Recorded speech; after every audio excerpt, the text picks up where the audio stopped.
జిల్లా వ్యాప్తంగా గంజాయి అక్రమ రవాణా విక్రయాలను పూర్తిగా అరికడతామని ఆదిలాబాద్ జిల్లా ఎస్పీ అఖిల్ మహాజన్ అన్నారు. 1,30,000 రూపాయల విలువ గల 5 కిలోల 231 గ్రాముల ఎండు గంజాయిని పట్టుకున్నట్లుగా తెలిపారు. గురువారం పట్టణంలోని పోలీస్ ఏఆర్ హెడ్ క్వార్టర్స్లో నిర్వహించిన మీడియా సమావేశంలో వివరాలు వెల్లడించారు. ఇంద్రవేలి మండలంలోని శ్మశాన వాటిక ప్రాంత సమీపంలో 3 ద్విచక్ర వాహనాలపై గంజాయి తరలిస్తున్నట్లుగా విశ్వసనీయ సమాచారం మేరకు బుధవారం మధ్యాహ్నం తనిఖీలు చేపట్టారు. వేర్వేరు రంగుల సంచులు, జూట్ బ్యాగ్లలో దాచిన మొత్తం 5 కిలోల 231 గ్రాముల డ్రై గంజాయిని స్వాధీనం చేసుకున్నారు. స్వాధీనం చేస్తున్న గంజాయిని పంచనామా సాక్షుల సమక్షంలో తూకం వేసి ముద్ర వేసి మల్ఖానాలో భద్రపరిచారు. గంజాయితో పాటుగా 3 ద్విచక్ర వాహనాలు, 6 మొబైల్ ఫోన్లను స్వాధీనం చేసుకున్నారు. జిల్లాలో మాదక ద్రవ్యాల అక్రమ రవాణా, విక్రయాల వినియోగంపై జీరో టాలరెన్స్ విధానం అమలు చేస్తామని ఎస్పీ స్పష్టం చేశారు. గంజాయి లేదా ఇతర మాదక ద్రవ్యాలకు సంబంధించిన సమాచారం ఉంటే ప్రజలు పోలీసులకు తెలియచేయాలని, సమాచారం అందించిన వారి వివరాలు గోప్యంగా ఉంచుతామని తెలిపారు. నిన్న మన ఎస్ఐకి సిఐకి ఇన్ఫర్మేషన్ వచ్చింది ఒకటి, దట్ కొంతమంది మహారాష్ట్ర నుంచి ఇక్కడ వచ్చారు ఇది గాంజా కొనుక్కోడానికి. 2 వ్యక్తి వాళ్ళు బైక్లో రావడం జరిగింది. ఆ బైక్లో వచ్చి వాళ్ళు ఇక్కడ లోకల్ పర్సన్కి, ఇక్కడ లోకల్ మీడియేటర్కి ఇంటరాక్ట్ అంటే వాళ్ళకి కోఆర్డినేట్ చేశారు.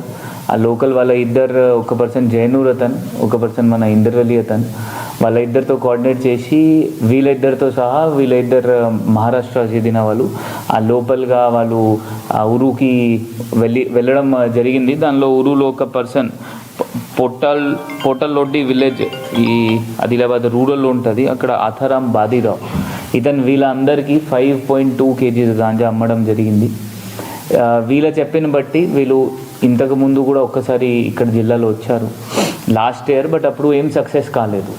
సో ఈసారి అడిగినప్పుడు ఇతనికి సయ్యద్ షాబీర్కి వీళ్ళు అడిగారు.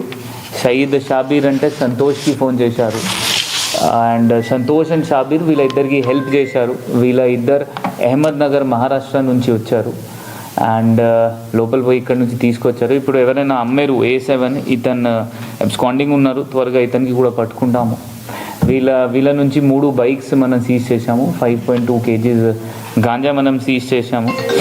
ఇప్పుడు మనం లాస్ట్ ఇయర్ కూడా మన జిల్లాలో గాంజా పైన చాలా కేసెస్ నమోదు చేశాము. మన ఆనరబుల్ సీఎం సార్ దృష్టి ప్రకారం, మన డీజీ సార్ ఇన్స్ట్రక్షన్స్ ప్రకారం మనం గాంజా ఫ్రీ, మన డ్రగ్ ఫ్రీ ఆదిలాబాద్ చేయాలి, మనం దానికోసం ఫోకస్ చేస్తున్నాము. ఈ ఎఫర్ట్ కూడా దాని దృష్టిలో ఉంది. దాదాపు లాస్ట్ ఇయర్ 190 కేసెస్ మనం నమోదు చేశాము. దానిలో 3000 వరకు మనం చెట్టు పట్టుకున్నాము. ఈసారి కూడా ఈ సంవత్సరం కూడా ఇప్పటి వరకు జస్ట్ 7 daysలో మనం 6 కేసెస్ NDPS కేసెస్ మనం నమోదు చేశాము. దానిలో కొన్ని కేసెస్ కన్జ్యూమర్స్ పైన అయినాయి, కొన్ని కేసెస్ సెల్లర్స్ పైన అయినాయి, కొన్ని కేసెస్ ఎవరైనా అమ్ముతున్నారు వాళ్ళపైన అయినాయి. ఇట్లా మనం మొత్తం నెక్స్ట్ ఇయర్ కూడా ఇట్లా కంటిన్యూ మనం చేస్తాము. ఈ సంవత్సరం కూడా ఇది కంటిన్యూ చేస్తాము. ఆ జనాలందరితో మనవి దట్ ఎవరైనా ఇట్లా పండిస్తున్నారు అంటే అది చాలా పెద్ద నేరం. మనం 100% CDRs అండ్ అన్నీ వెరిఫై చేసి ఈ అన్ని పాత ఆఫెండర్స్ది కూడా చెక్ చేస్తాము. వాళ్ళందరిది మన దగ్గర యూరిన్ టెస్ట్ కిట్స్ కూడా మనం రెగ్యులర్గా చేస్తున్నాము. దాదాపు లాస్ట్ ఇయర్ మనం 400 యూరిన్ టెస్ట్ కిట్స్ వాడుకున్నాము. అది యూరిన్ టెస్ట్ కిట్ రిజల్ట్ కూడా చాలా బాగానే వచ్చింది. లాస్ట్ ఇయర్ ఒక పర్సన్కి మనం అడిక్షన్ సెంటర్ కూడా యూరిన్ టెస్ట్ కిట్ చేసిన వల్ల అతనికి అడిక్షన్ సెంటర్ మన రిమ్స్లో కూడా అడ్మిట్ చేయడం జరిగింది కోర్ట్ ఆర్డర్తో.